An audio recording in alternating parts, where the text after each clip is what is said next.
Thanks, Doug. Hello again, I'm Paul Nicole, Community Partnership Manager for Manchester University NHS Foundation Trust. I think the thing that I want to say, the thing that I was thought about when Claire asked me this question, I think it's important to recognise that as an NHS, we rely an awful lot on voluntary community and social enterprise organisations for their time and their involvement and their input and their expertise. I think what we need to be more, get a lot better about is working with you in a very, I don't like to use the term, but I can't think of it any other term to describe it, more business-like platform.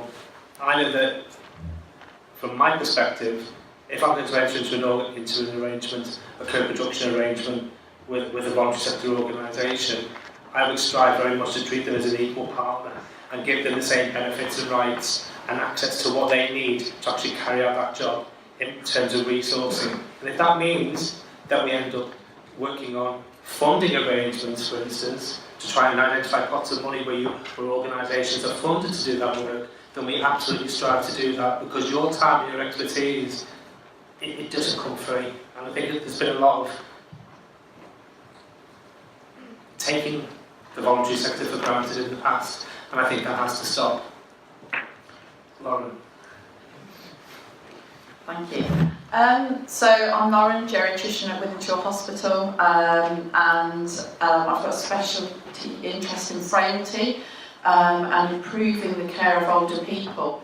I think in the hospital we sit in a bubble and we look after the patients that are there, but actually there's only a very small population of the community that come and meet the hospital services.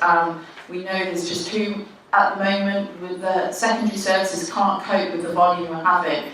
And actually we need to look outwards and look at how we can work more closely together. But I've heard about some fantastic things today, and I'm just like, that would be amazing if I knew about that before, if we could set some things up and work much more closely together. But how did we do that? And also, how do you know who to contact at the hospital if you were wanting to show off what you were doing? And I think the first of all, before we can even form any partnerships, is knowing what we all do and knowing the points of contact and keeping those up to date. And however we do that, whether we have some, we've said directory of services don't work because they just go out of date all the time, but we need a more modern directory of services. Think about the communication we have now with phones, with IT, with websites that we can access, but then we need to look at other communications face-to-face, so having marketplaces where we can all show off what we do, information folders on the wards for relatives and for patients to access just whilst they're sat there. I think that would be absolutely fantastic. I saw this TED talk on Facebook about how we all can live longer, and they looked at many different priorities and then got a whole 20,000 people and then looked several years later and looked at which had the strongest indicators of people that would live longer, because that's my focus, trying to help people live longer, but live longer and healthily. And you'll be all pleased to know that the flu vaccine was better than eating healthily. So, and better than exercise. And the most important was about social networks and about strong relationships and close relationships with people that you can rely on. And I think in the hospital, that's where we're getting it wrong. We do not forward, and we do not put referrals to services, which are your services, to help people to have those strong social networks and relationships, and you can support people. We just pass on to the next NHS service. So that's my thoughts on today. Hi, my name is Michelle Scasgood. I'm in my real job, I'm the Chief Executive of Breakthrough UK, which is an organisation, voluntary sector organisation in Manchester. We are an organisation of disabled people, and we generally support people to live independently and get work. But at the moment, I've got a fascinating job, and I'm working with the developing local care organisation, and my role is to try and hardwire and to facilitate relationships between the developing local care organisation, everything out of hospital, community services, social care services, and the voluntary sector. So I think for me today, and endorsing what both colleagues have said, for me though, there's a gap between the knowledge we all have about our sector, all 3,964 organisations, I believe, at last count that Mac had in Manchester, which is huge and is messy and is beautiful, but that is a real challenge for our colleagues who work in hospitals, in social services, and in community services. So following on from the comment about how we can facilitate relationships, how we can make it easy. But for me, the gap is we don't give people time to make the relationships. And for me, part of the answer to all of this is giving people time to get to know, to put some structure in it. I agree with Doug. But we need to give people time and value that actually having a conversation with individuals, getting to know what's out in the community is so, so important in time that is valuable and should be paid for in people's day jobs on both sides, I think, in public service and the voluntary sector. We're all heads down delivering services, whether you're public or voluntary sector, and I don't think we invest enough in that. And I think my final point from today, and some of the things I've heard, is we need to improve our levels of trust on both sides, if I can call it so. That's bad, isn't it? Just saying sides. We need to trust each other. Let's put it that. We need to trust each other that there is a really important role for the voluntary community sector in supporting people's health and well-being, that can be trusted, that we're really good at our jobs, even if we're not, spilling over metrics and returns on investments and business cases and those sorts of things. And I think we need to work on that and how we value what's out in the sector without measuring us to death. Hi, I'm Jeanette, and I'm here to answer the question, how can the hospitals have a better relationship and work better with the VSA sector? So what I might say might not be quite as palatable as some of the other members, so I apologise in advance. Essentially, stop being so medical. Look at the person and their circumstances. If you've patched them up and medically optimised them in a hospital setting, think about what you're discharging them to. We all know that living in poverty is bad for your health, being lonely is bad for your health, and living in a cold, damp home is bad for your health. Also remember that 95% of older people don't live in specialist retirement housing or sheltered accommodation or residential homes. They live in general needs homes. And even in Manchester, the majority are owner-occupiers or private renters. And that means the sector where serious housing disrepair is most prevalent. Make prevention and improving patient experience a reality rather than mere words by investing rather than cutting, and be big enough to accept that this may mean admitting the cuts that have been made in the past few years may have been a false economy. We all know that there's no new money, but to make prevention really work, then hospitals have to take on board the fact that funding will have to shift from the acute setting to the community. A bitter pill to swallow, but perhaps a necessary one. And two final points, again, apologies in advance. Don't be so status conscious and territorial, and don't be so short-termist. Thanks. I don't really know if to say after that. my name is Joe Kelly. I'm the Integrated Discharge Team Lead at Wimborne Hospital. It's a new role. I've only been in it 2 weeks. But fundamentally for me, it's about how do we move people out of hospital safely and quickly back into their own communities. People don't want to be in hospital. So when some of the conversations we've been having here today is about, why are we here? Why are they there? What's stopping them from going home today? And I think we put in too many natural blocks, like to say, no, can't go home today. And I think of one that, why can't they go home? What's stopping them? Why can't that assessment continue back in their own home, where they're most natural, they're most comfortable, they're most confident?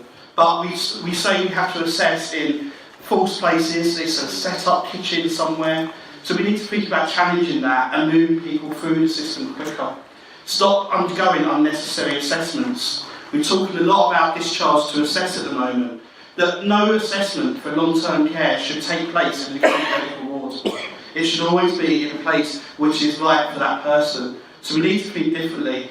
And I suppose for me, I've got an opportunity now with a good team at the hospital, of Trafford, Manchester and Wimborne Hospital staff who are one team, who all have the best intentions and the same aim, and that's to support people to maintain their independence, live longer, have better value in their lives. So that's really what I would say. I think for me, the voluntary sector is the most essential part of it, because we can't do it on our own. And it's not about taking from yourselves, it's about working in partnership and working together and actually understanding what each other need and then supporting each other to have the best outcomes. Thanks, Joe.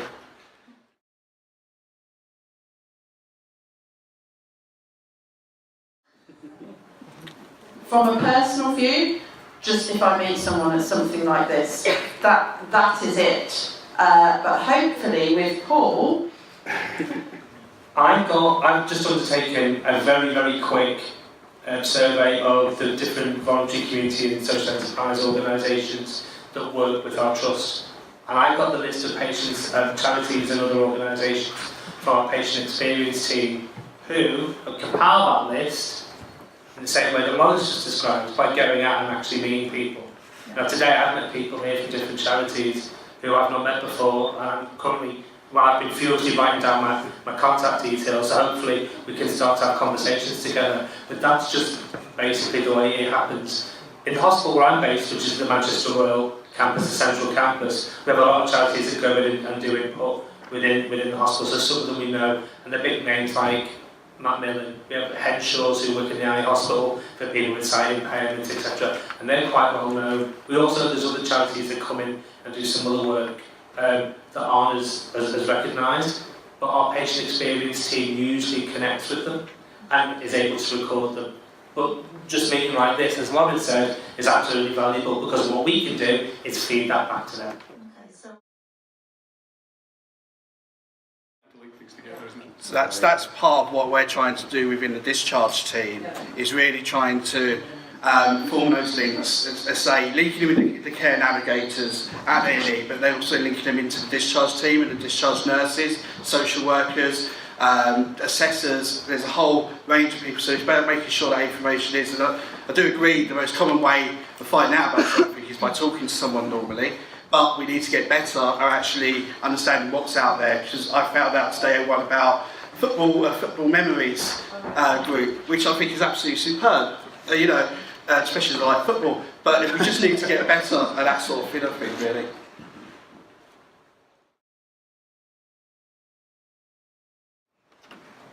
I'll answer that on behalf of my own organisation, but I can't speak on behalf of others. Our organisation is mainly staffed by paid staff. We do supplement our resources by a limited number of volunteers, and we do ensure that they are inducted, they buddy up with regular staff members, and they undertake tasks that are within their skill set. But as I say, primarily because we're a service delivery charity that's working to tight contractual arrangements and service level agreements, our services are delivered by paid staff. It's a mistaken assumption that the voluntary sector is peopled by an army of volunteers, and I think the NHS considers a volunteer, unfortunately, again, may not be palatable, to be a source of cheap labour. All volunteers deserve the right to be properly trained and to gain relevant skills and experience from their volunteering. And it's a successful volunteer programme will not hang on to a volunteer necessarily. They will be upskilled, they'll gain in confidence, and they'll possibly become more employable. I know that within, I'll say Central again, MFT Central, there is a very structured volunteer training programme, and they're the volunteers that come and work within the hospital setting. We have a lot of charities and other organisations that come in and we advocate that those volunteers come on the training so everyone has the same baseline level of training. Take Jeanette's point entirely that we can't hold on, we shouldn't hold on to our volunteers long enough, and we hope that through the volunteering they do for us at MFT, that is a springboard for them to go on and gain better jobs and move into employment or to move on or develop further. I have input by delivering part of that training, mostly around equality and diversity, because that's the team that I'm actually based in within the trust. But I know it's a very long, structured programme that goes over a number of days with a lot of input from different organisations. So there is, I actually take your point, it's absolutely vital, but I think Jeanette's absolutely right as well. We have a very high turnover of volunteers for that reason.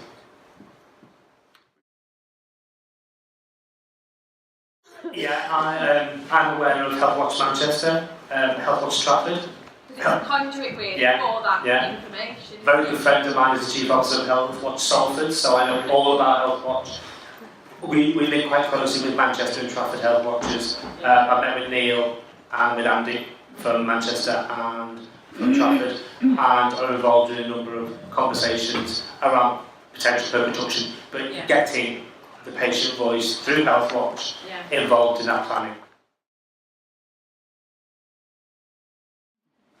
I think part of the answer, and it's not the entire answer, but I think part of the answer is the structure that Doug alluded to earlier. So, although it's completely against my brain in some ways, I do think we are going to need to create formal and informal so flexible structures on the neighbourhood level and on the city level. But the neighbourhood level, I think, is our first and best chance in terms of the work that we're doing, to ensure that voice, to ensure those relationships, and to set up things that will make it easy for people to have information flow and relationship flow and development in the area. And that's a loose and woolly answer because it's not created yet, and we're busy out and about talking to people about what that might look or feel like, and I don't think it'll look or feel like one thing. There'll be lots of things. From a selfish point of view, just talking about Withenshaw Hospital and the patients that I come into contact with all the time. I was talking only yesterday with Paul, and I like face-to-face because for me, I can remember people, it makes things a lot more real, and I hope vice versa. So we're thinking about having a tea dance or a marketplace where we at the hospital can come and show different sorts of what we can do, but you guys can come and show what you do, and you can tell us before you come who you want to see. Because, for example, I was talking to a lady earlier, her service is for people with cancer problems, heart problems, chest problems, dementia, fine, so we can get you in touch with all of those services, but what about the geriatric service that looks after all those people? So you can tell us the type of people that you want there, we can get those people there, but vice versa, and then we can all have an information sharing and also generate some ideas as well, and if it works well, then take it out across the other hospitals. So that's just something that we're looking at from yesterday. That would be lovely, but we're not commissioned to come to Withenshaw. But